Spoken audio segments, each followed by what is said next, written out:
Quand on aborde la gastronomie, tout est pluralité. Dans une recette, plusieurs ingrédients. Pour les achats, plusieurs commerçants. Dans l'assiette, plusieurs aliments. Alors oui, j'ai voulu définir ce podcast Passion sans modération comme une rencontre entre plusieurs personnalités de la sphère food.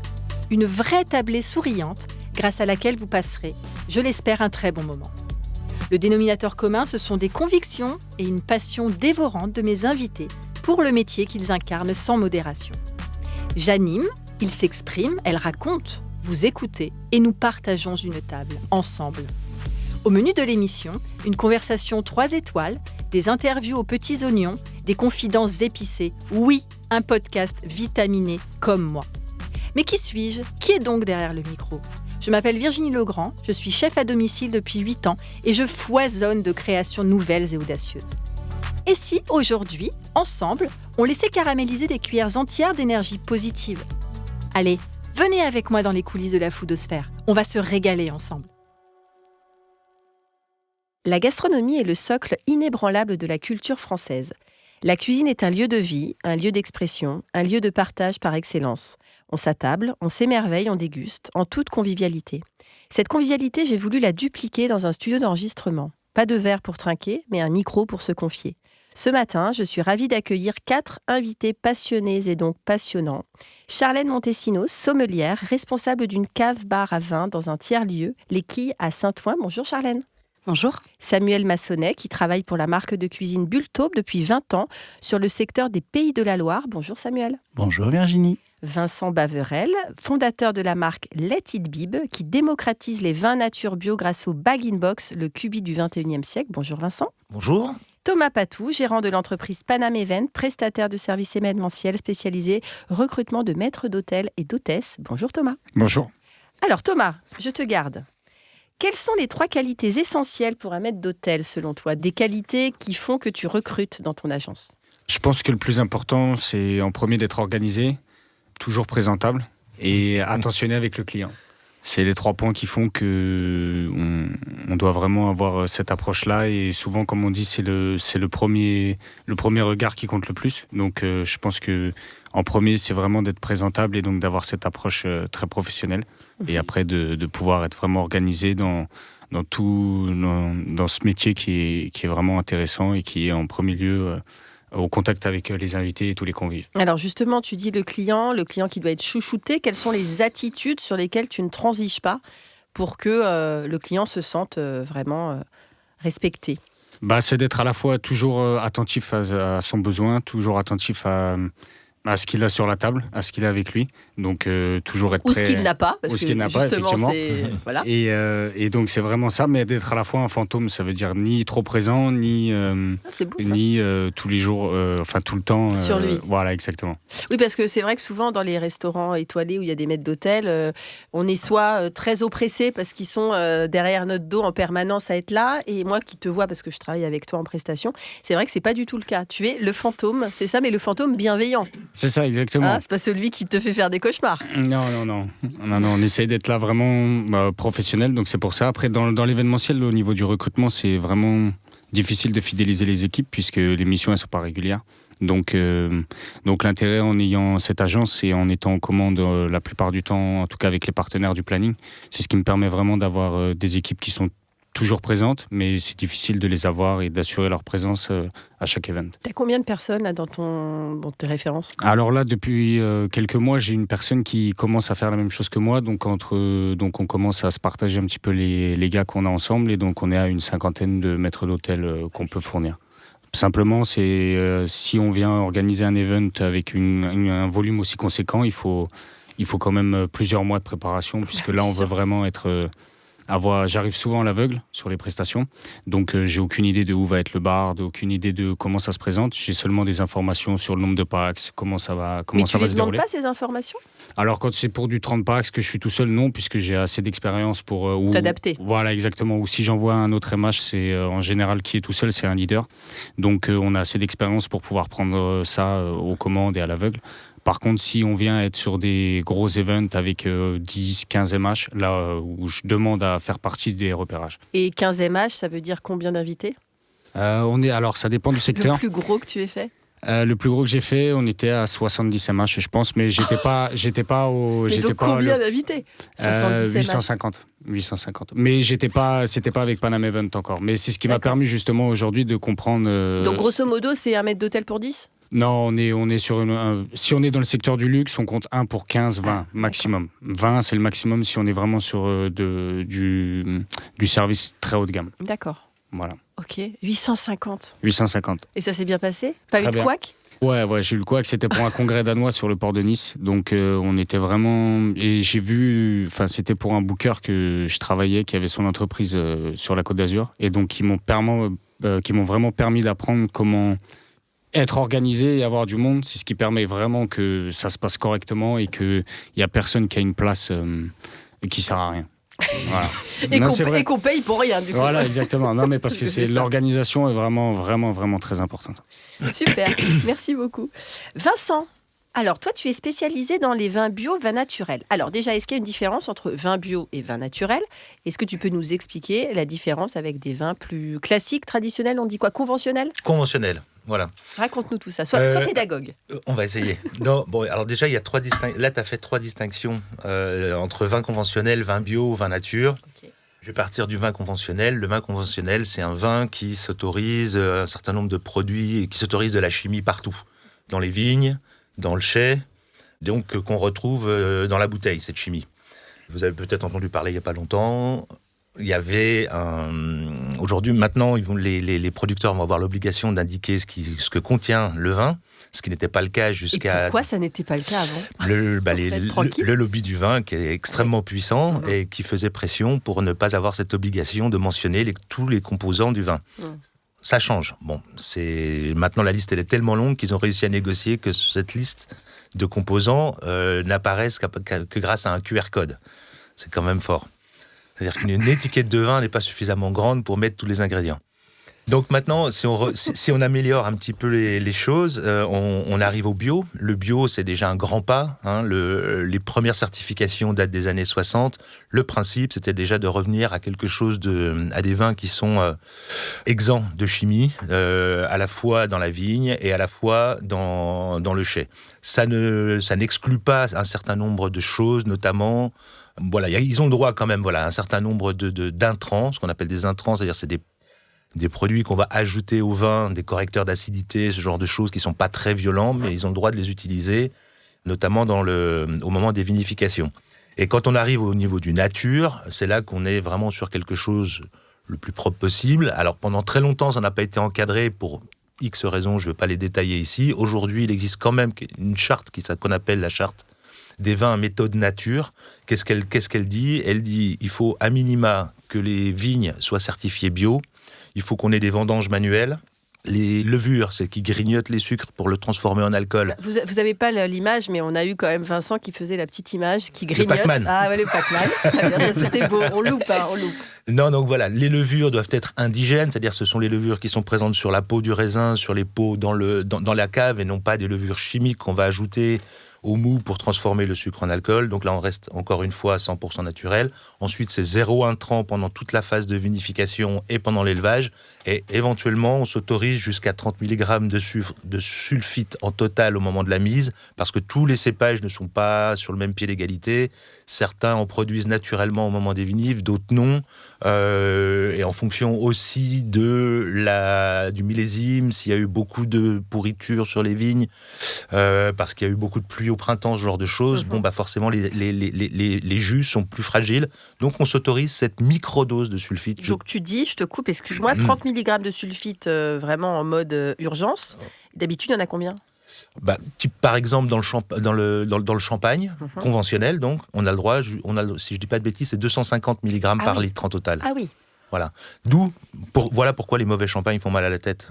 Et à l'estomac aussi, ça pique. Les trous. Oui, ouais. Non, mais c'est vrai, c'est l'enfer. Mais voilà.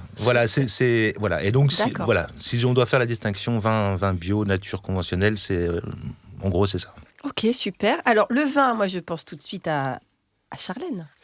Alors, toi, tu as travaillé donc pendant plusieurs années dans des restaurants gastronomiques en tant que sommelière. Oui. C'était quoi ton rôle exactement ? Alors moi, à chaque fois, j'étais du coup responsable de la sommellerie.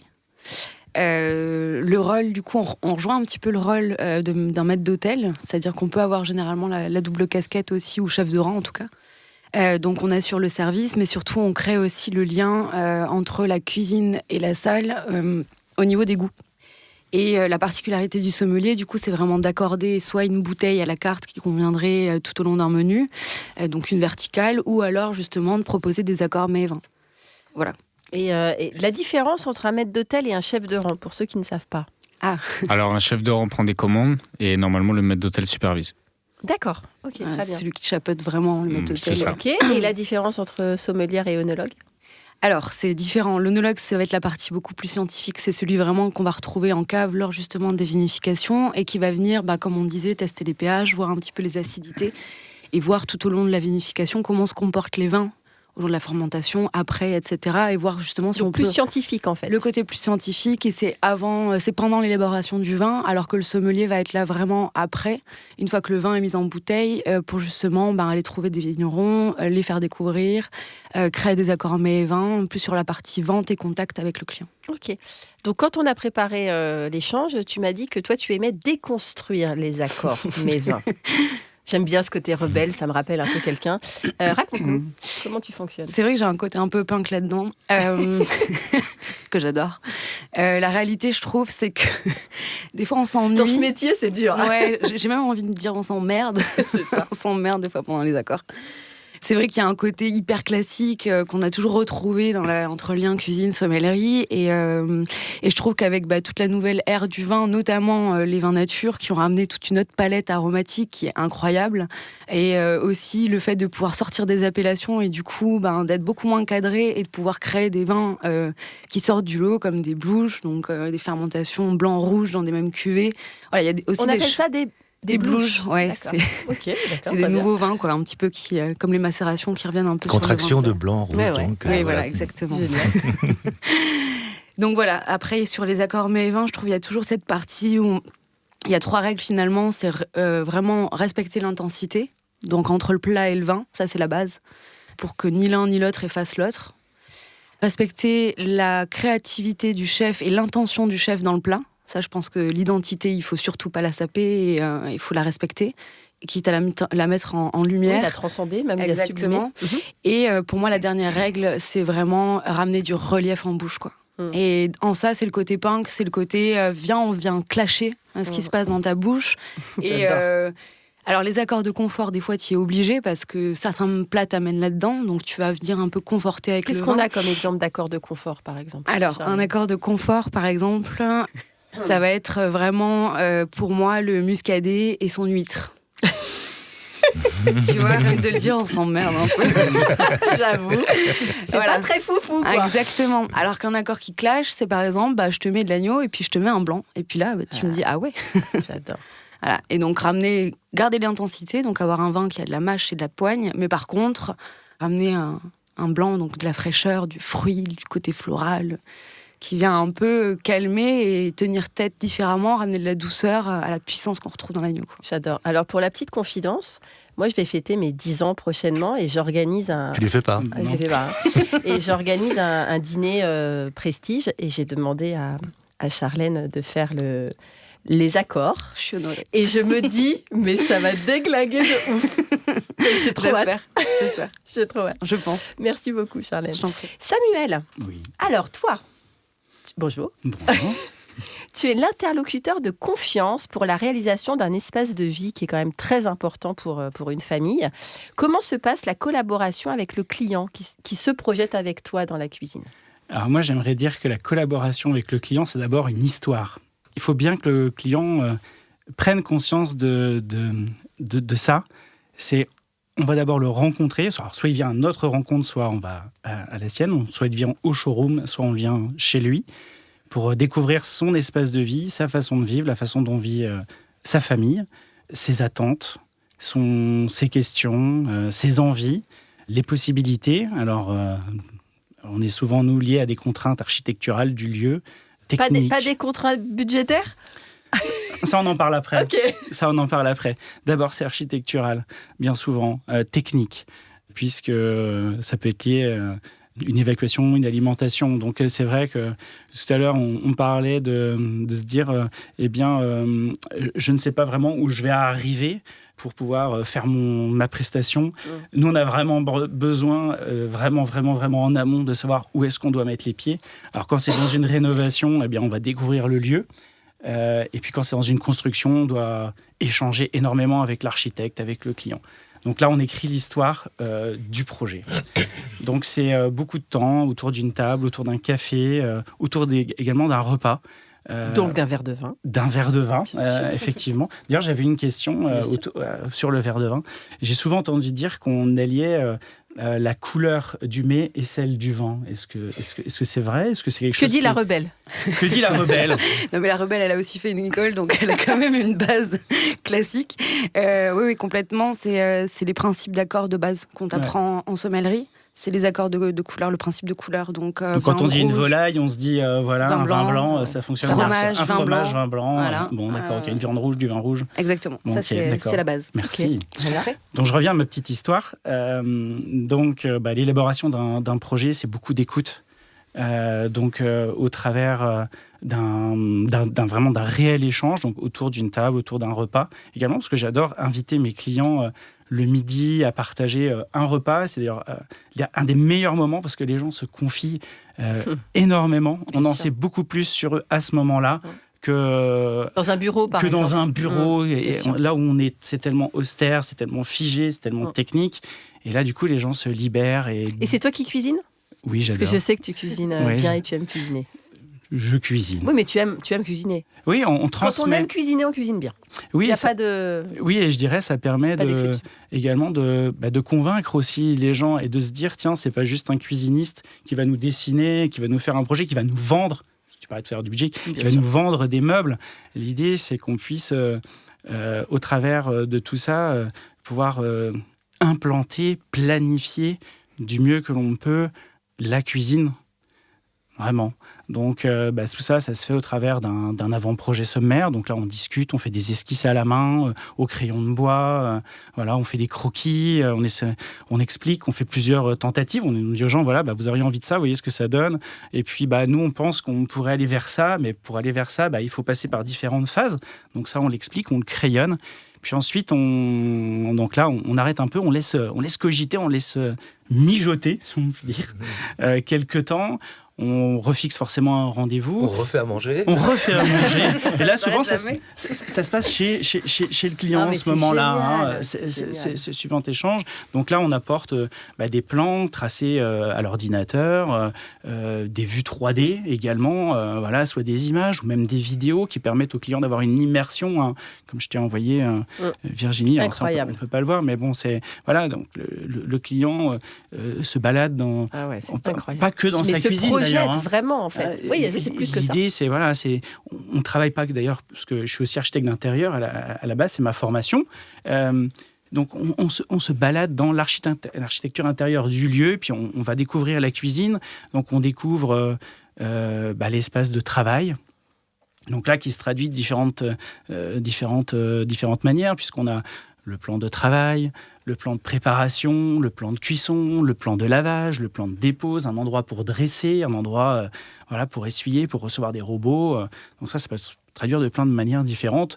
Il y a également tout un tas de matériaux qui sont utilisés pour les différentes zones. On pourrait parler de l'inox pour le plan de travail de cuisson, qui lui va permettre de recevoir des éléments plus ou moins chaud, on va dire, de réceptionner des casseroles chaudes, des choses comme ça. Que ça puisse se mettre sans grille, sans déposer torchon. sans abîmer, ça c'est extra. Le bois qui va amener de la chaleur dans la cuisine par petites touches. Et puis après, dans des endroits plus techniques, on va avoir besoin des matériaux beaucoup plus sobres, plus simples, très faciles d'entretien, donc comme des stratifiés ou des métals, de l'aluminium qui va renvoyer la lumière de manière différente suivant le moment de la journée. Donc là, c'est pareil, c'est aussi une cuisine un peu évolutive esthétiquement. Donc là, on doit allier l'esthétique au fonctionnel. Donc là, après, c'est tout un tas de choses qu'on doit mettre en place. Les hauteurs de tiroirs, par exemple, également. Des petits tiroirs. Et déjà, la hauteur du plan. C'est quoi la hauteur du plan pour pas avoir mal au dos? Parce que moi, j'en ai ras-le-bol, Thomas. On se retrouve parfois dans des trucs. J'allais y venir, c'est l'élément fonctionnel, on va dire. La hauteur du plan Elle peut même d'ailleurs être différente suivant si on se retrouve au plan de lavage, préparation, ou au plan de cuisson. Oh, c'est génial. Puisque quand on est au plan de cuisson, on va avoir tendance à travailler en hauteur, voilà, au fond de la casserole. Et au plan de lavage, lui, on va travailler au fond de la cuve. Ouais. Donc, on dit que la bonne hauteur pour un plan de lavage, c'est quand les deux mains, quand on se tient bien droit, les mains touchent au fond de la cuve. D'accord ? Donc là, ça va varier entre 910 mm et 970 mm, 91 et 97 cm. Voilà, donc là, on va jouer avec soit la hauteur de la plinthe, du socle, soit la hauteur du corps de meuble qui, elle, peut être plus ou moins grande, suivant la taille de la personne. Et donc, avoir plus ou moins de rangement, des poubelles à hauteur, tout ça, ça peut être défini. Puis après, le plan de cuisson, lui, souvent, il est entre 910 et 950 mm. Souvent, c'est cette hauteur-là qu'on préconise. Donc après, tout dépend de la hauteur de la personne. Alors vous allez me dire, dans un couple, il y a 2 personnes, ou plus avec les enfants qui cuisinent aussi. Donc là, il faut trouver un compromis. Quand le monsieur est très grand ou la dame est très grande, voilà, on trouve des compromis. Tout est histoire de compromis et tout ça, ça fait avancer le projet. Et du coup, tu travailles aussi pour des restaurants ? Du coup, est-ce que tu fais aussi des cuisines de restaurants ou est-ce que tu te focalises que sur du foyer particulier ? Bultop est tourné vers le secteur du particulier et non du professionnel. Mais ça nous est arrivé, puisque chez Bultop, il y a 2 architectures produits. Il y a une architecture qu'on appelle B3, qui est celle la plus vendue, la plus répandue, on va dire. Mais il y a aussi une architecture qui s'appelle B2, qui est vraiment une cuisine très atypique. Ça, je vous invite à aller voir, taper Bultop B2. Et là, vous allez trouver, ça plaît énormément d'ailleurs au chef, c'est un établi de cuisine qui se compose de parties en inox, de parties en pierre, de parties en bois. Donc, c'est vraiment un îlot de partage. Il n'y a pas de rangement en dessous, proprement dit, il n'y a pas de tiroir. Et puis, dans notre dos, ou à gauche ou à droite, on va retrouver des armoires qui sont toujours d'ailleurs en bois, soit en noyer, soit en chêne, des armoires coffres, que l'on va ouvrir un peu à la manière d'une bonne tière, un peu comme autrefois, ou de l'armoire outil de l'ébéniste. Je me rappelle énormément de cette chose-là, parce qu'en ébénisterie, on avait cette fameuse armoire qui contenait nos serre-joints et tout notre matériel, tous nos rabots, tout ce qu'on devait utiliser tous les jours. Donc là, on ouvre cette armoire, on a du rangement dans les portes, dans les contre-portes, et à l'intérieur, avec des boîtes en aluminium qui s'ouvrent, des contenants qui sont tous accrochés, tout est planifié, tout est rangé. Et puis, une autre armoire qui contient, elle, les appareils, le réfrigérateur, le four, le lave-vaisselle. Donc, avec 3 modules, on peut dire, une armoire de stockage, rangement, une armoire, on va dire, ménagée, et puis un établi. Avec ces 3 éléments, eh bien, on va pouvoir composer une cuisine technique, une cuisine atelier, une cuisine ouverte, et qui est ultra fonctionnelle. Voilà, merci Samuel, moi tu me fais rêver, je veux dire, je me projette de dingue. Thomas, tu as débuté, je crois, avec une formation en cuisine. C'est ça, exactement. Et finalement, pourquoi tu as préféré partir en salle ? Je pense parce que quand j'ai fait ma formation, on a vraiment été formé pour être cuisinier de restaurant. Et j'ai vite perdu le goût à ça. Dès que je suis rentré, je pense que c'était 6 mois après le début de ma formation, quand j'avais 15 ans. Donc, comme je ne savais pas quoi faire d'autre, j'étais jusqu'au bout de mon bac pro. Je me suis spécialisé en cuisine. Au départ, j'ai arrêté totalement la restauration. Et quand je suis arrivé pour ma première saison sur la Côte d'Azur, j'avais un collègue qui avait fait cette formation avec moi, qui lui était parti habiter là-bas, qui était passé aussi en serveur. Donc, je l'ai accompagné pour une prestation. Et en fait, je crois que c'est ce contact du client. Et comme j'avais forcément une formation dans l'hôtellerie, vu que la première année, on fait cuisine et salle, en fait, ce contact-là du client, vraiment, ça a été la première chose qui m'a tout de suite donné vraiment une totale vision différente de ce que c'est l'hôtellerie. Et que même si c'est 2 métiers qui sont totalement en accord, la cuisine et la restauration, ça reste totalement différent. Donc, la cuisine et le service, pardon. Oui, complémentaire, voilà. mais différent. En fait, toi, c'est vrai que souvent en cuisine, on est caché en cuisine. On est caché, puis je sais pas. Après, ça m'arrive encore aujourd'hui d'aller aider certains chefs, certains traiteurs pour faire de la prod, parce que beaucoup ils en font en livraison. Ça se fait beaucoup maintenant. Ou alors lors d'un mariage, le moment de l'envoi, dresser les assiettes. Tu es venu avec moi plusieurs fois. C'est ça. Donc voilà. Après, ça reste vraiment occasionnel et pour de l'événementiel, mais en tout cas, la cuisine d'envoi en restaurant, en brasserie, c'est pas fait pour moi. Pas du tout. Et en plus, les ambiances en cuisine sont pas sont pas les meilleures. Donc, non, je pense que c'est ce contact avec le client qui vraiment change la donne et qui m'intéresse beaucoup plus. Super. Vincent, alors, comment se passe le conditionnement et la distribution de tes bag-in-box ? Donc, c'est quoi en fait la différence entre bag-in-box et cubi ? Alors le cubi, c'est l'ancêtre du bag-in-box. D'accord. En fait, la révolution a eu lieu dans les C'est années... vrai que c'est moins sexy. Oui, alors en même temps, le bag-in-box, on le surnomme encore le cubi, par affection, par histoire, ce qu'on veut. Mais en fait, en tout cas, la révolution, elle est née dans les années 70. C'est un brevet, au départ australien, qui a permis en fait le conditionnement sous vide du vin. Et surtout, le vrai secret, il est dans le petit robinet, qui est anti-retour d'air. C'est-à-dire que pendant le service du vin, il n'y a aucune bulle d'air qui remonte, ce qui est contre nature. Parce que dans n'importe quel robinet, il y a toujours un retour d'air de l'autre côté. Et c'est ça qui permet du coup au vin de ne pas s'altérer et de préserver ça préserve les qualités organoleptiques du vin pendant 4 semaines après ouverture, à peu près, quoi. Voilà. Précise-nous les propriétés organoleptiques, pour ceux qui ne connaissent pas. C'est quoi ? Qu'est-ce qu'on appelle ? On va dire que ce sont les qualités, c'est le goût, l'arôme, c'est ça Que dirait la sommelière ? Ouais, c'est l'aromatique au sens... Organoleptique, c'est l'aromatique. C'est l'aromatique, ouais. voilà. Ouais. Donc, c'est-à-dire les senteurs ? Les senteurs, mais également l'acidité, l'amertume. C'est-à-dire qu'en fait, le vin ne bouge pas, pour être plus clair, le vin ne bouge pas pendant 4 semaines. D'accord. Voilà. En réalité, il évolue un petit peu, mais en tout cas, il ne s'altère pas. Se tourne pas au vinaigre. C'est ça. Le fameux. Voilà. Et du D'où coup, l'intérêt, par exemple, pour les restos, de travailler avec des bibes, parce que eux font pour le service de vin ouvert, bien sûr. ils ont des gros soucis de perte de vin, parce que quand ils ouvrent une bouteille le lundi, ils ne peuvent pas la servir, parfois même le lendemain, le vin est parti en sucette.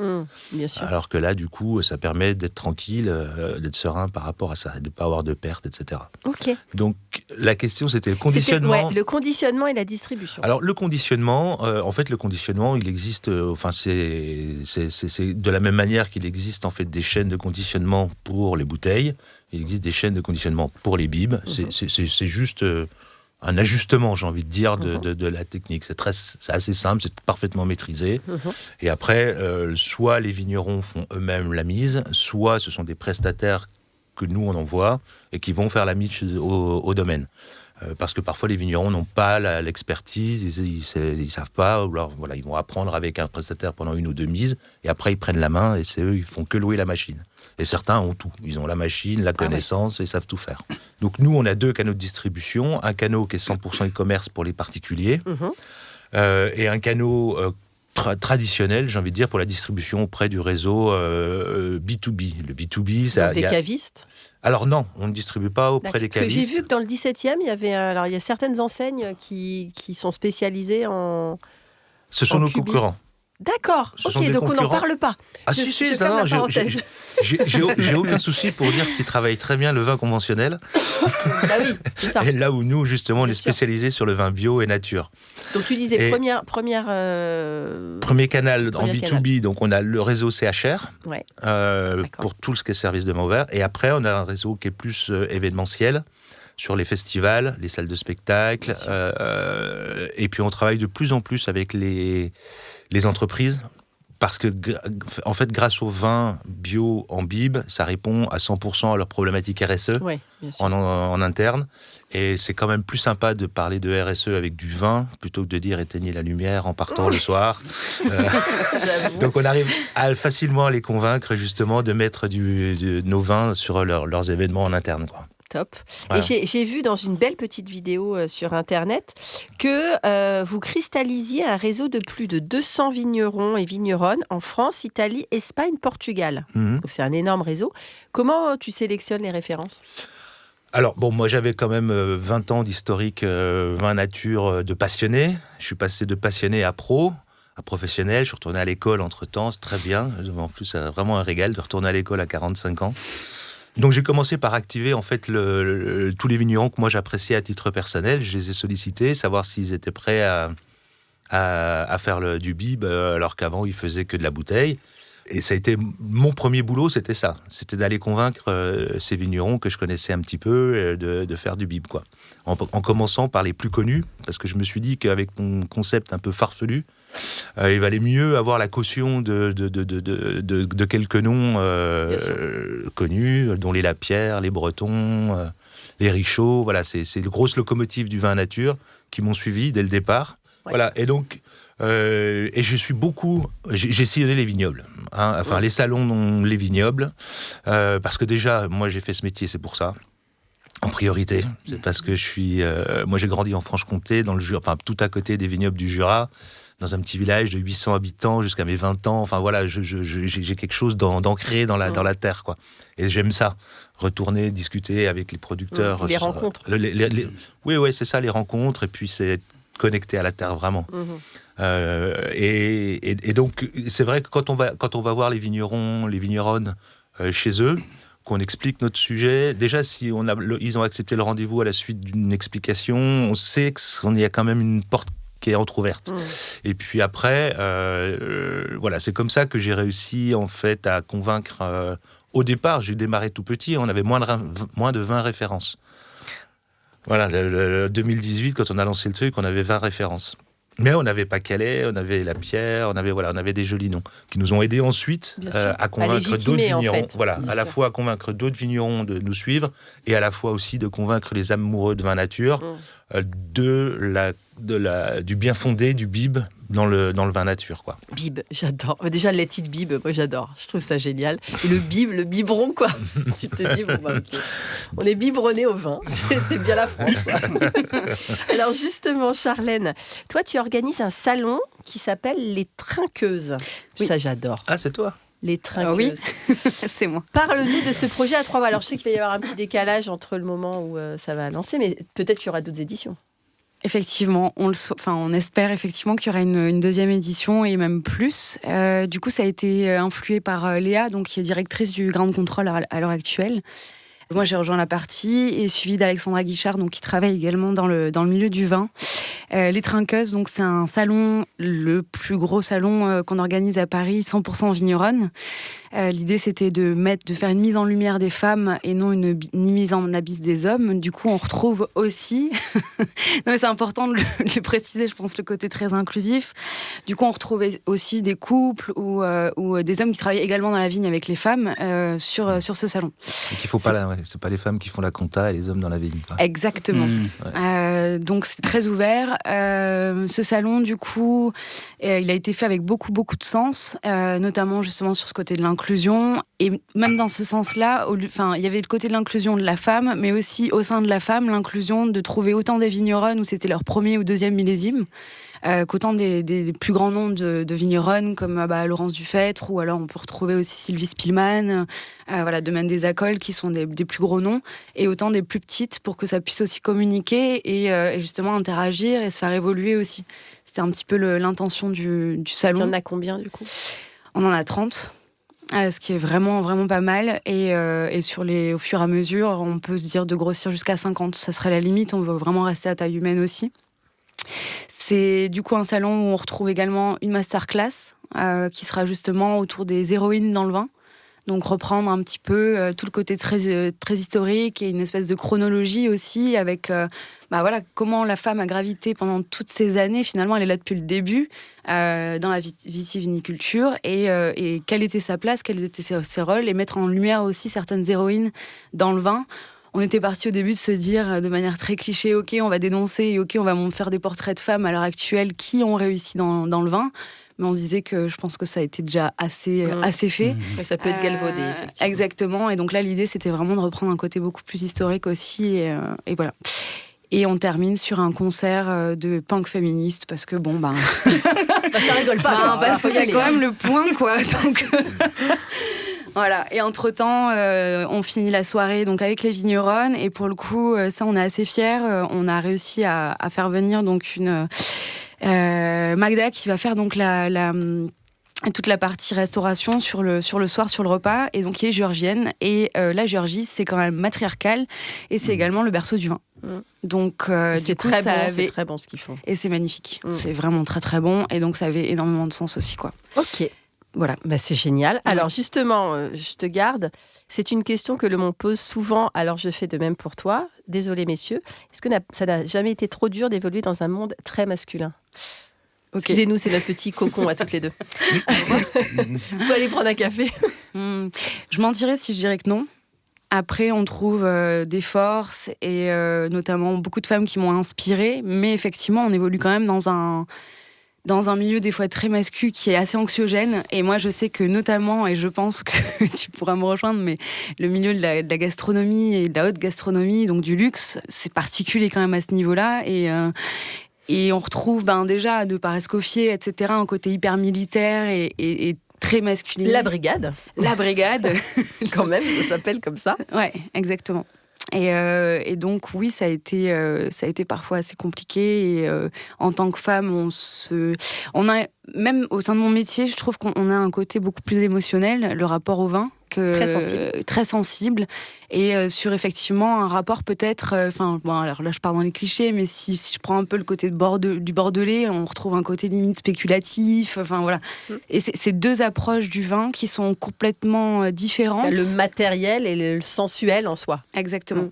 Et qui peuvent se rencontrer, hein. C'est pas du tout incompatible, mais par contre, il y en a quand même un qui domine l'autre, et du coup, ça peut être très anxiogène pour les autres, et on peut ne pas se sentir trop écouté. Et moi, je sais que ça a ralenti un peu mon explosion, quoi, mon expansion, exactement. Merci. Voilà. Alors, on retrouve la cuisine. Samuel, toi, tu travailles en Vendée. Oui. Tu es venu de loin pour moi. Combien de temps de route pour venir au studio ? Entre 4h30 et 5h30. C'est très gentil, j'apprécie. Donc, tu es à La Roche-sur-Yon, exactement. Oui. Est-ce que tu peux nous donner quelques petites idées de recettes ? Sur la Vendée ? Ouais. Alors, je t'ai préparé une petite liste. Mais j'ai vu, tu me l'as envoyé. Mais parle-nous, fais-nous envie. Il est 10h42, c'est pas grave. Alors, 10h42, c'est peut-être encore un petit peu tôt pour l'apéritif, mais on pourrait dire le matin, en Vendée, on aime bien manger des tourtisseaux. Alors, des tourtisseaux, c'est tout simplement tourtisseaux ou botreaux, Je connais pas. le patois vendéen. C'est tout simplement des beignets à l'eau de vie. Donc le matin, on est comme ça. Voilà. Très bien. Donc ça c'est aussi pour le goûter des enfants l'après-mmidi. Hein, pour faire dormir les enfants, donc c'est plus le soir, ça.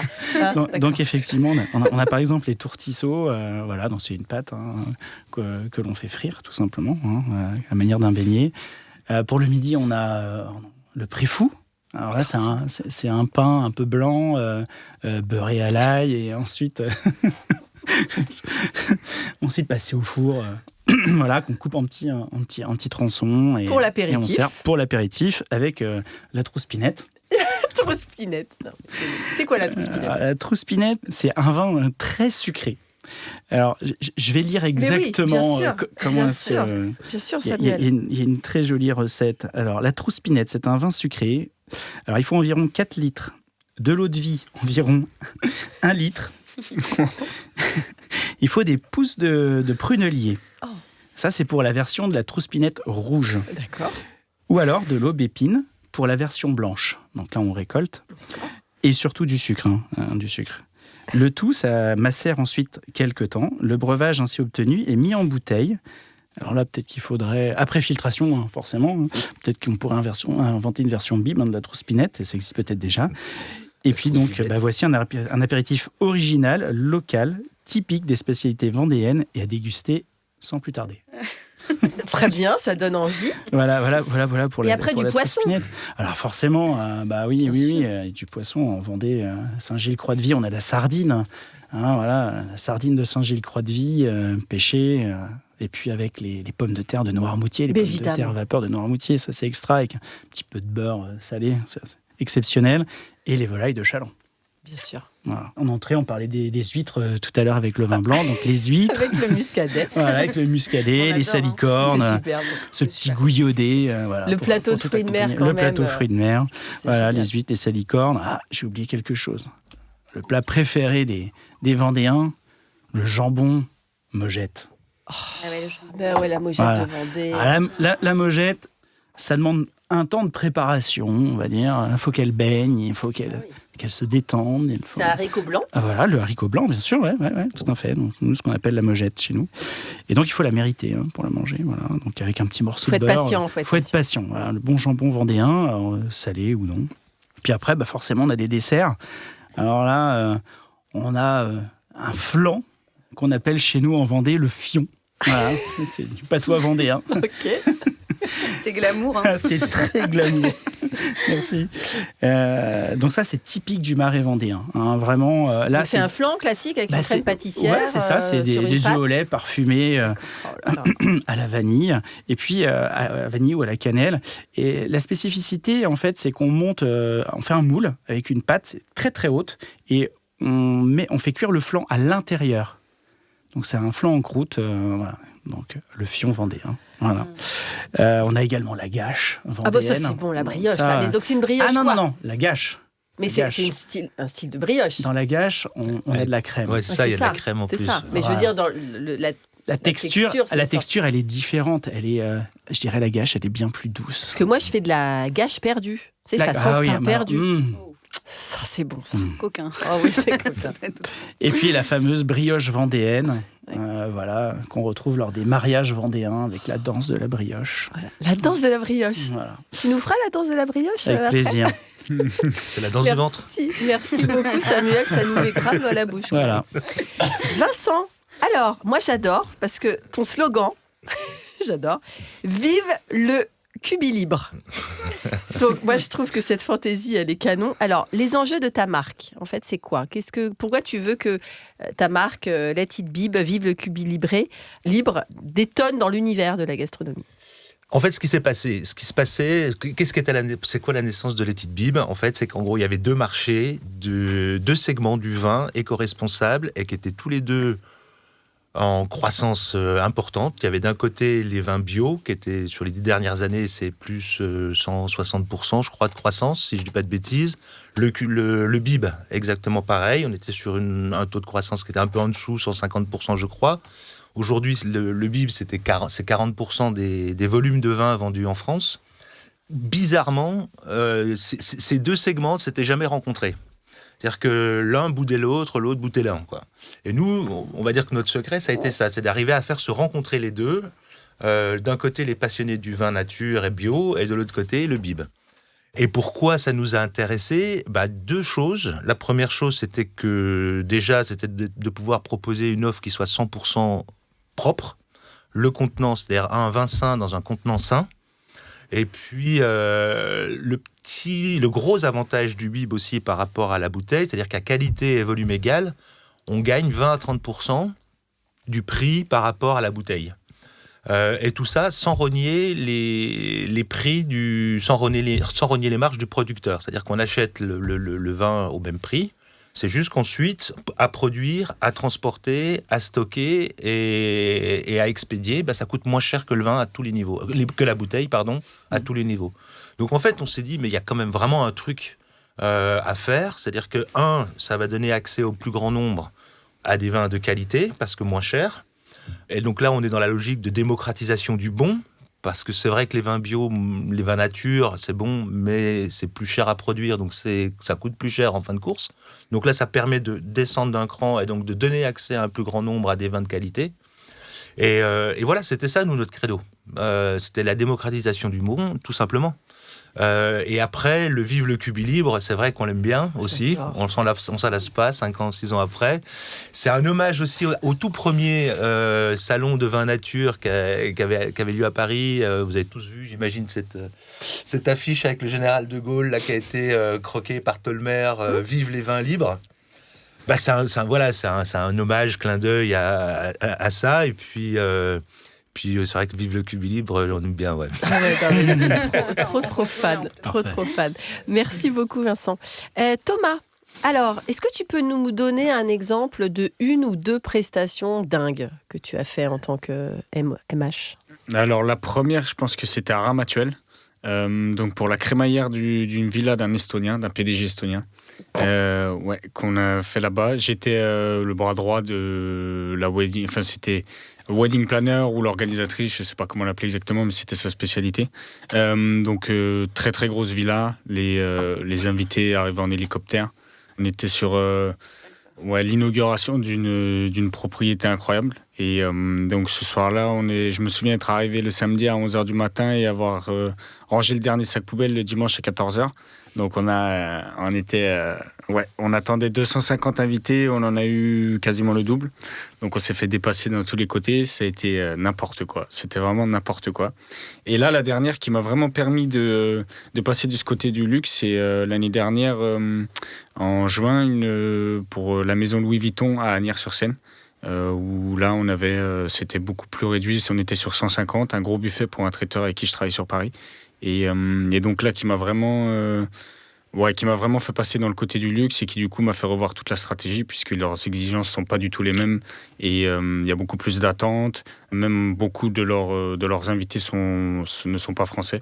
Donc il faut aussi du personnel qui soit du coup beaucoup plus qualifié, qui ont des qualités différentes de ce que je faisais habituellement puisque j'étais à la base dans les mariages. Beaucoup du côté du 77 où j'habitais là-bas, donc là on est plus sur des budgets qui sont totalement différents, donc forcément les attentes sont différentes, les exigences sont différentes, et donc là depuis ce deuxième événement, je suis en train vraiment de me spécialiser dans le luxe, donc avec Chanel, Louis Vuitton, LVMH. T'as fait un truc pour Céline ? Céline, là c'était un showroom mais où j'étais hôte d'accueil, donc là où j'étais pas maître d'hôtel. Oui, mais tu t'intègres quand même. C'est ça. Après le problème qu'il y a avec ces grandes maisons, c'est qu'ils ont des grands besoins et des fois on peut pas répondre positivement à leurs demandes. En tout cas, on n'est pas assez puissant en tout cas sur le marché pour l'instant. Bravo. Mais peut-être bientôt, parce que merci. Tu as monté ton agence là, événementielle quand ? Paname Event. Le 5 mai 2022, elle a été ouverte. Ouais. Donc elle a été ouverte en premier sur la Côte d'Azur. Un an et demi, quoi. Ça va faire 2 ans. C'est ça. J'ai ouvert au départ sur la Côte d'Azur, je venais de rentrer de Londres. Donc j'ai fait la première saison à Nice et après je suis remonté en septembre 2022 à Paris. Et donc là, ça fait 1 an et demi vraiment que je suis installé. Donc c'est le tout départ. Je suis patient, on y va petit à petit. Et je pense que le secteur du luxe, c'est beaucoup plus ce qui me correspond que... en tout cas, comme je parlais pas l'anglais, que je suis parti à Londres pour l'apprendre. J'ai passé mon Covid là-bas. On a travaillé dur. Ça fait 10 ans maintenant que je fais de l'événementiel et en tant que maître d'hôtel. Donc je pense que le secteur du luxe, avec les exigences qu'ils ont à l'heure d'aujourd'hui, on a vraiment toutes les qualités pour y répondre. J'essaie de vraiment m'entourer avec les équipes. Beaucoup d'entreprises négligent cette partie-là des maîtres d'hôtel, prennent beaucoup des étudiants, prennent beaucoup des jeunes, donc ce qui est très bien, ce que je fais aussi. Seulement quand il y a des exigences qui sont... le cadre n'est pas le même. Ouais, qui sont pas, les attentes ne sont pas les mêmes, et donc du coup... du personnel jeune et motivé, c'est pas toujours ce qui correspond à leurs attentes, malheureusement. Même s'ils sont motivés et qu'ils ont envie de bien faire, des fois, ça suffit pas. Super, bravo en tout cas. Merci beaucoup. Bien, première partie finie. La deuxième partie s'enclenche. Alors, moi, donc j'ai été prof de lettres, donc je ne peux pas ne pas passer par une citation de Proust. Mais quand d'un passé ancien rien ne subsiste, après la mort des êtres, après la destruction des choses, seule, plus frêle mais plus vivace, plus immatérielle, plus persistante, plus fidèle, l'odeur et la saveur restent encore longtemps comme des âmes à se rappeler, à attendre, à espérer, sur la ruine de tout le reste, à porter sans fléchir sur leurs gouttelettes presque impalpables l'édifice immense du souvenir. Du coup, votre question, c'est quoi votre Madeleine de Proust ?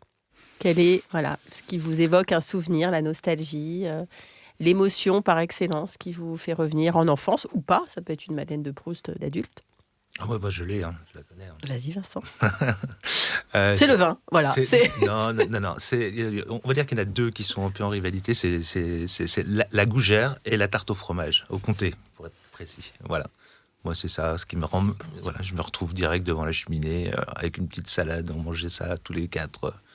Voilà. Comté, quel affinage ? Qu'est-ce que tu aimes comme affinage ? Alors, j'adore le comté, c'est mon fromage préféré. En cuisine, je reste sur du 12 mois. Et après, sincèrement, je les aime tous. Je les déguste pas tous au même moment. Et après, en fonction, est-ce que c'est du lait d'été, de printemps, d'automne, du lait de fourrage, ça donne pas les mêmes... ça donne pas du tout les mêmes... c'est pas exactement les mêmes arômes en bouche. Donc je les aime tous, et après ça dépend des moments. Ce qui est intéressant, je trouve, c'est de distinguer justement cet éventail d'arômes. Et après, ils sont tous bons. Mais par exemple, un vieux comté, 30 mois, typique... J'ai goûté un 48. Voilà, il y a pas, avec des cristaux de sel à l'intérieur, voilà, c'est délirant. Il n'y a pas de limite. Mais celui-ci, typiquement, moi, je préfère le manger un petit peu comme le parmesan, avec en très fine lamelle, à l'apéro, avec un petit vin jaune. Alors du coup, le Comté 48, quel vin avec... Je suis désolé, c'est confort, vin jaune Comté. Oui, mais après, ça fonctionne. Qu'est-ce qui serait surprenant avec le Comté? J'ai goûté les oranges, par exemple. Ouais, j'allais dire une macération très courte, mais courte par contre, pas une macération trop marquée. Ouais. Je sais pas, moi je dirais une petite macération de, je sais pas si vous connaissez le Loin de l'œil, c'est un cépage autochtone qu'on retrouve à Gaillac. Plageol a amplement participé à replanter ces cépages-là. Mais en tout cas, ouais, je dirais peut-être une macération assez courte de Loin de l'œil. Là, je pense à un domaine de Brousse. C'est une vigneronne d'ailleurs, mais c'est pas fait exprès. Mais ouais, sur des notes justement plus florales, un peu verveine, pêche de vigne, très infusée. Je pense que ça pourrait matcher complètement. Super, très bien. Une autre Madeleine de Proust? Ah, c'est dur. Si vous voulez, j'enchaîne. Ouais. Mais moi, c'est pas surprenant du coup. Non, c'est du vin. Mais alors, c'est une particularité. En fait, moi, je viens du Roussillon. Je suis toulousaine catalane et du coup, je viens de Banyuls-sur-Mer. Et je sais pas si tout le monde connaît le Banyuls, qui est un vin doux naturel. Ouais. C'est vrai qu'ils sont très connus pour ça. Et du coup, effectivement, dès que je bois du Banyuls, j'entends les vagues, je sens le sel dans l'air et je revois ma mamie qui me hurle dessus. Et franchement, je me sens vraiment bien, quoi. J'adore, très bien. Belle Madeleine. J'allais rebondir sur le Banyuls parce qu'il me semble. Tu copies, toi? C'est tu voles ma Madeleine. Ouais, non, mais alors, je sais pas si cette association-là, elle est bonne, mais en tout cas, lors de. Tout à l'heure, on parlait de Bultaupe et de B2. Et lors d'une présentation à Berlin de cette architecture-là, on nous a fait entrer dans une sorte de cave qui avait été fabriquée en bois. Il y avait un très long couloir avec de la lumière au fond. C'est bizarre ce que tu décris là. Ça me fait un peu mais cette histoire. On n'est pas dans un club. On n'est pas psy là. C'était 3h du mat. J'ai commencé par... Oui, c'est à peu près ça. J'ai commencé par le terme cave, mais en fait, on ne savait pas ce que c'était. D'accord. Donc, on est rentré dans une boîte. Il y avait un très long couloir qui montait en pente comme ça. Et au fond, on voyait de la lumière, une lumière un peu rosée. Mais tu avais bu ou pas? Non, pas encore. Okay, d'accord. Et tout en avançant, on a découvert des caves dans le fond vitré. Et il y avait du Banyuls à l'intérieur. Et quand on s'est retourné de 90 degrés, puis 180, on a découvert des bancs d'assises et un très bel îlot tout en cuivre. Et il y avait des maîtres d'hôtel qui servaient du Banyuls avec, je crois que c'était un roquefort. Et là, sur des petits toasts. Et là, on nous a présenté ça. Je me suis dit... Enfin, je ne voyais pas trop bien. Et donc, on goûte. Et là, une explosion de saveurs. Je crois que j'aurais jamais fait cette association-là de moi-même. Mais là, vraiment, et là, il y a plein de choses qui remontent. Toutes ces saveurs, pareil, du salé, du coup, du Banyuls. C'était exceptionnel. Voilà. Ben merci. Très beau, très émouvant. Thomas? Moi, celui qui me vient en tête, c'est très simple, mais c'est une bûche au marron glacé que faisait ma grand-mère pour Noël. Voilà, c'est le plus vieux. Je pense que c'est le plus vieux souvenir gustatif que j'ai là en tête. Mais vraiment, c'est incroyable. Elle nous en fait encore tous les ans, puisqu'on lui a dit on veut celle-là. Mamie, voilà, on en a besoin. Mamie, voilà. Ah, donc elle commence à être âgée. Comment s'appelle mamie? Huguette. C'est drôle parce que dans toutes mes émissions, il y a souvent effectivement la mamie. Et c'est vrai que les prénoms, c'est les prénoms de mamie. Quoi. C'est les prénoms des anciens. Mamie qui a passé 90 ans. Donc on espère encore beaucoup de bûches au marron glacé. Ouais. Et on souhaite plein de bûches avec Huguette. Voilà. Super. Alors, deuxième question.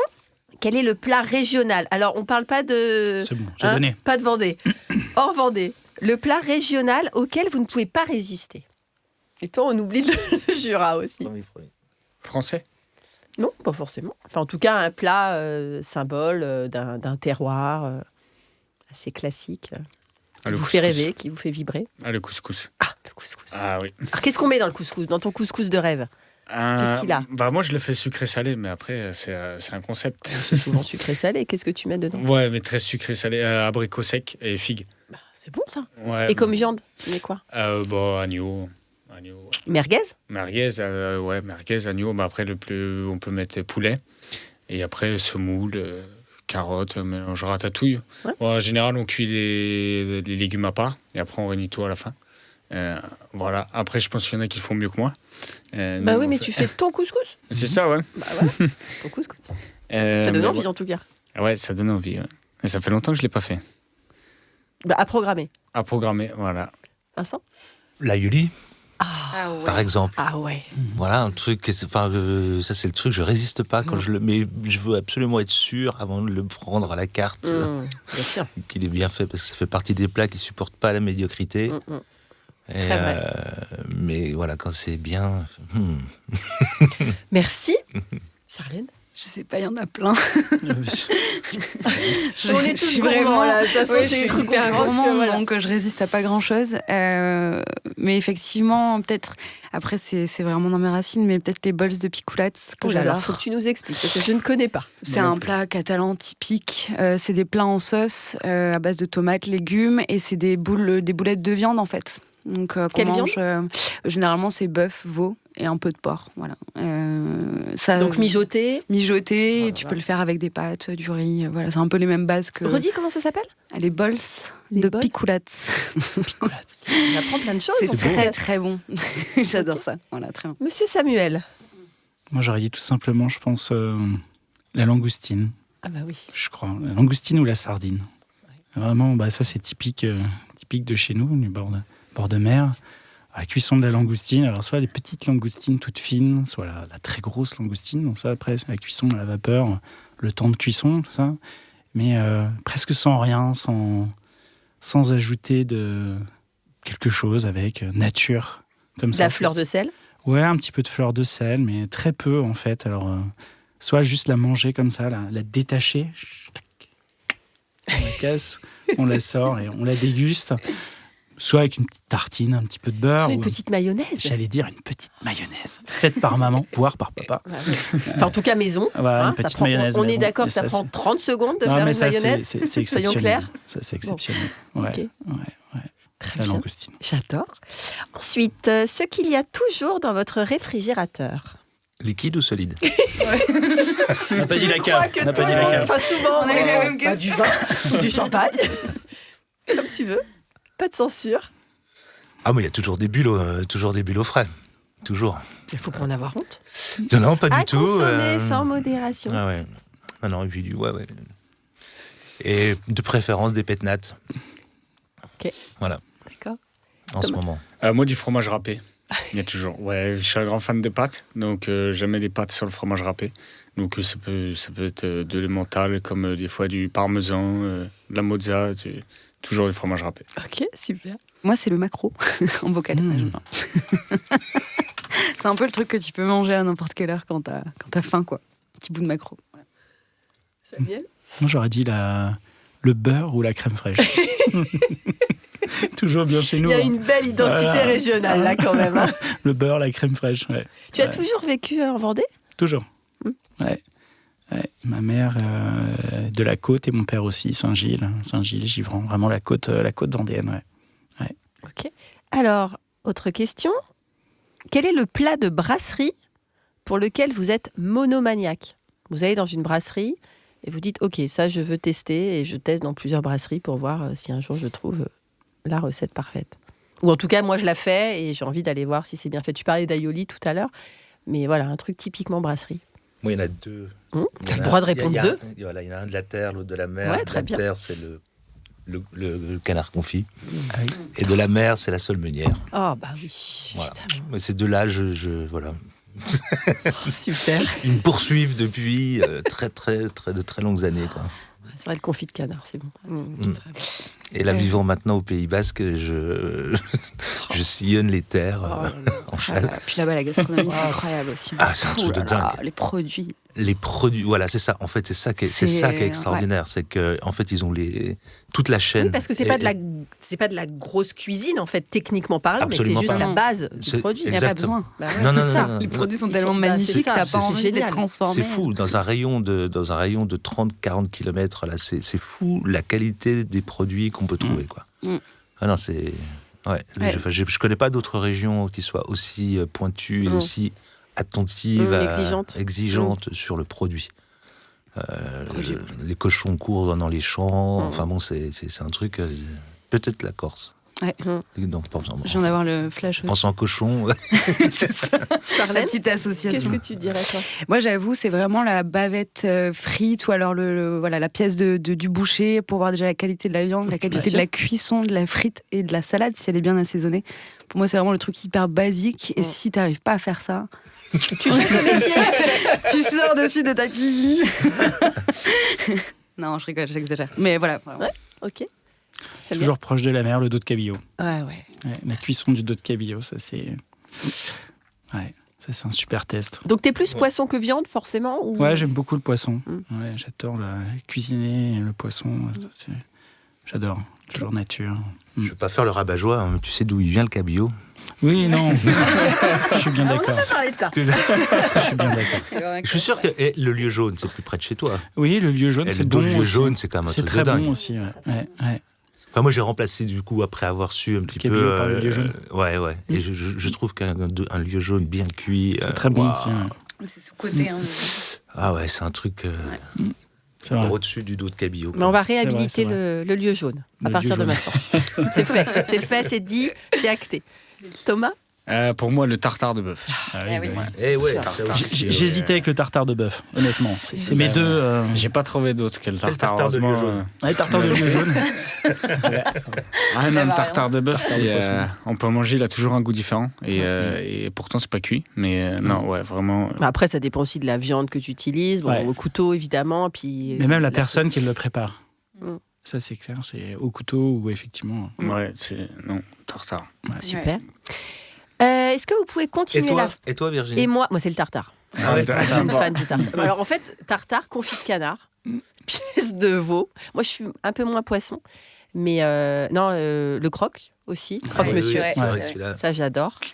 Et c'est déjà pas mal là. Ouais. Ouais, c'est pas mal. Mais ta crème brûlée aussi que tu fais. Oui, moi je suis une crème brûlée au foie gras. Crème brûlée foie gras. Ouais. Attention, vous avez goûté ça? Ouais. Bah, pas la sienne. Ah Non. ouais. Et c'est vrai que c'est Ça, bon. En fait, c'est tout simple. Hein. Elle y est dans ton premier livre de Ouais. recettes. Elle l'est dans le deuxième aussi. Ah, oh. En fait, tu fais fondre le foie gras dans de la crème. Et puis après, tu mixes, tu rajoutes ton jaune d'œuf, et puis c'est tout. Tu le mets à faire cuire, voilà. Je connaissais Et en pas, fait- j'en ai mangé 10. Ouais. Et en fait, le sucre cassonade, je râpe de la fève tonka dedans. Donc du coup, je mets au-dessus. Il y a un petit peu le côté sucré-salé. Donc foie gras tonka, ça fonctionne bien. Ton Je foie- crois qu'il y sera le 28. Ouais. Et le foie gras, du coup, c'est Ah, ça, c'est du c'est- frais que tu mets dedans? Oui. Ouais, tu mets du frais. Ouais. D'accord. Du frais. Donc, Mais c'est incroyable. ouais. Mais en fait, ça surprend. Moi, j'aime bien le côté revisiter des choses, voilà, le côté un peu rebelle. Ça, j'adore. Donc, je fais du salé, sucré. Enfin, je twiste en fait en permanence. D'être créative. Merci pour ce petit clin d'œil. Donc, est-ce que vous pouvez continuer la phrase? Pour moi, cuisiner, c'est Du plaisir. C'est méditer. méditer. Ah, j'aime bien. Pourquoi tu dis ça? Parce que c'est le cas. C'est vrai. Parce que c'est le cas, en fait. C'est le moment. Voilà, je pense qu'on a tous autour de la table des vies assez actives, où on rencontre beaucoup de gens, où on aime ça, on adore nos métiers, mais à un moment donné, on a aussi besoin de se retrouver face à soi-même. Il y en a qui font du sport, moi j'en fais. Il y en a qui font de la cuisine pour se retrouver, Non, non, et il y en a mais qui ont c'est- leur boulot de cuisine. Oh merde. Comment on fait dans ces cas-là? Et c'est vrai Il y a que moi, doublon. la cuisine, l'épluchage des légumes, faire revenir les oignons, c'est un moment. Moi, il y a un truc qui me détend, et je le fais après pour le taf, c'est écosser les petits pois. Alors, ça m'est déjà arrivé d'écosser 10 kilos de petits pois. Et que t'es les haricots verts. Les haricots verts, Les haricots voilà, verts. les grenades. Moi, j'achète les grenades, et puis après, Ouais. il faut Ah oui, oui, plein de oui. grenades. Ouais, ouais. Ça prend 15 ans, mais c'est Ouais. voilà, ça me permet de m'évader. De m'évader du métier de la cuisine. C'est drôle. Ok. Oui. Oui. Moi, je disais le plaisir. Ah, parce que tu l'as dit, pardon. Plaisir, partage. Excusez-moi, ça m'a perturbé. Charlène. Ouais. Moi, je dirais c'est aimer, mais c'est cliché. Bah non, Mais c'est vrai. Ouais, ouais. C'est de l'amour. Ouais, c'est de Bien l'amour. sûr. Ouais, ouais, mais Donner c'est- de l'amour. Complètement de l'amour. Est-ce qu'il a aimé ou pas? Voilà, c'est ça, quoi. C'est vrai. Il y en a Passer plein. des heures dans la cuisine. Non, mais il va venir, faut que tout soit parfait. Voilà, quoi. Non, mais c'est vrai. Thomas? J'aurais dit un voyage de saveur, mais parce que je le vois plus au moment de manger que de le préparer. Donc, simplement. Tu cuisines, Damien, cuisiner? Ouais, ça m'arrive, mais à la maison maintenant ou occasionnellement. Un couscous? Ouais, voilà, un couscous. Moi, des pâtes, je cuisine beaucoup les pâtes. C'est très simple et ça tient au corps. Donc, comme on en a besoin, des fois, on part pour des longues journées dès le matin, c'est ça. des pâtes. Tu es dans l'efficacité. Exactement. Okay, très bien. Le pragmatisme. Exactement. C'est ça. Concret. Ok, et la dernière question, parce qu'à un moment, il va falloir se séparer. Je suis désolée, tout le monde est en train de pleurer, verser des larmes, mais bon, la fin est proche. J'aimerais que vous me donniez votre définition de la passion.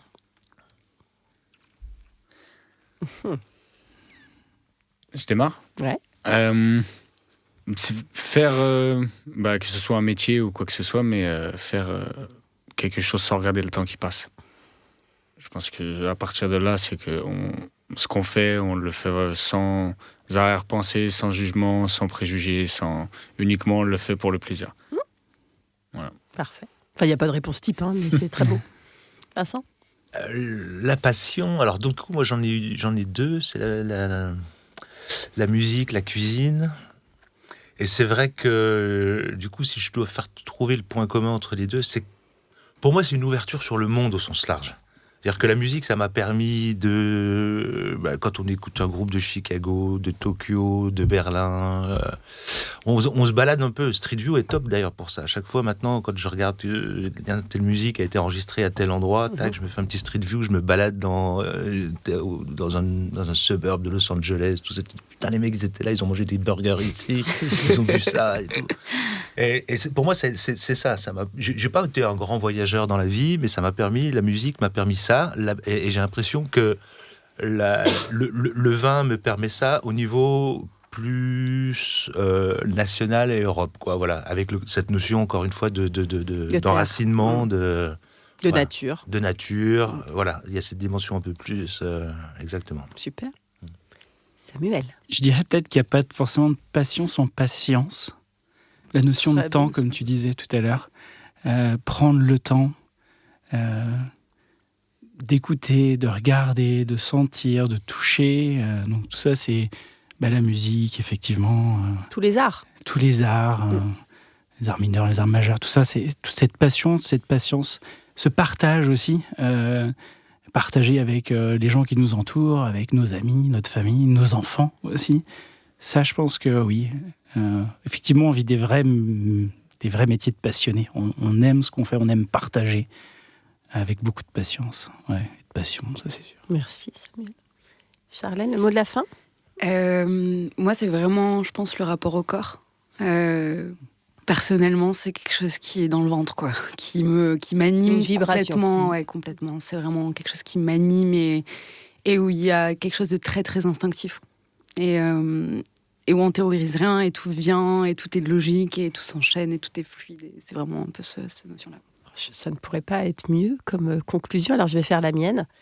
La gastronomie est définitivement le point de départ délicieux d'une rencontre qui a du sens et qui a du goût, surtout. Ce fut aujourd'hui une session très souriante qui a cristallisé de belles énergies savoureuses. Merci Vincent. Merci à toi Virginie. Merci Samuel. Merci Virginie. Merci Thomas. Merci pour l'invitation. Merci Charlène. Merci à toi. Et à très vite pour de nouvelles confidences radiophoniques. Ça y est, notre rencontre prend fin. Merci à tous mes invités d'avoir accepté mon invitation et d'avoir joué le jeu de la sincérité et de l'authenticité. Merci à vous d'avoir suivi nos échanges. J'espère que ce podcast, Passion sans modération, a nourri votre curiosité et qu'il vous a donné faim. J'ai aimé, en effet, mettre en lumière toutes les personnalités qui contribuent à faire de l'alimentation et de la gastronomie une pierre angulaire de notre beau pays et de notre art de vivre. Alors, on se donne rendez-vous au prochain épisode ? Pour prolonger l'expérience gourmande, retrouvez moi et mon univers sur mon site communique-passion.fr.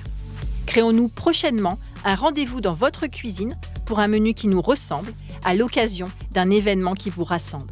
Vive le fait maison et vive la passion!